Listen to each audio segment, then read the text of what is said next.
Je suis persuadé qu'on nous ment. Je suis persuadé que des tas de gens savent jusqu'au gouvernement français. Et il va falloir toujours aller chercher la vérité. J'espère qu'on la saura un jour. C'est les mots forts de Ghislain Wattrelos. Et malheureusement, le constat de l'enquête du MH370 à ce jour. Aujourd'hui, en 2021, après 7 ans de la disparition des 239 victimes du vol de la Malaysia Airlines, avant de faire un point sur les derniers éléments de l'enquête, replongeons-nous dans le passé. Le 8 mars 2014, s'envole de Kuala Lumpur à destination de Pékin. À minuit 41, décollage de l'avion. À 1h01, l'avion atteint son altitude de croisière. À 1h21, dernier contact radar. L'avion fait demi-tour et retourne en Malaisie, passe entre deux frontières pour finalement, selon le rapport officiel, prendre la direction du sud. Si vous souhaitez plus de précisions selon les détails de l'enquête, je vous invite à vous abonner à la chaîne de Xavier Titelman, expert en aéronautique. Tout porte à croire à l'heure d'aujourd'hui que certains gouvernements connaissent la vérité. Et l'exemple typique, c'est les États-Unis. Les États-Unis qui ne coopèrent pas depuis le début. Il faut savoir que le FBI est sur place dès le 9 mars. Dès le lendemain de l'aspiration, le FBI est à Kuala Lumpur. Donc il faudra m'expliquer pourquoi le FBI est là. Que depuis le début, tout est une mise en œuvre pour cacher la vérité. Durant toutes ces années, plusieurs hypothèses ont été retenues. L'avion aurait pu être abattu par erreur ou volontairement. Il aurait été possible que l'avion transportant une cargaison qui n'aurait pas dû arriver à Pékin. Un incendie à bord, un détournement.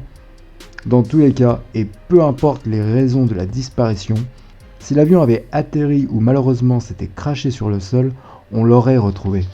Bon, je fais une petite parenthèse pour les complotistes qui pensent que le MH370 aurait été enlevé par des extraterrestres.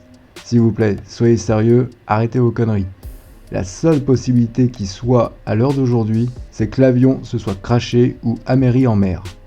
Aujourd'hui, c'est presque une quasi-certitude, mais alors où est-il ? Pendant une semaine, on cherche l'avion en mer de Chine, et au bout d'une semaine, on nous dit « Oh, l'avion a fait demi-tour, et on a vu l'avion pendant la nuit, donc une semaine avant, aller à des milliers de kilomètres de là. » Si l'avion avait fait tout ce trajet comme on nous le dit, il y aurait d'autres pays qui auraient des données.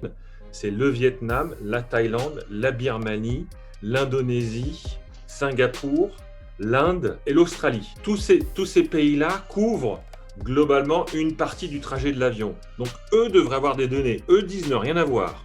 Mais constamment et par contradiction, on envoyait les enquêteurs à l'opposé de leur périmètre de recherche. Résultat, plus de 200 millions de dollars dépensés pour rien. Pour finalement qu'en 2016, on retrouve le premier débris, un flaperon, trouvé sur les côtes de l'île de la Réunion. Depuis, une dizaine d'autres débris ont été retrouvés. En 2019, enfin la France a pu se rendre aux États-Unis pour mener une enquête chez Boeing.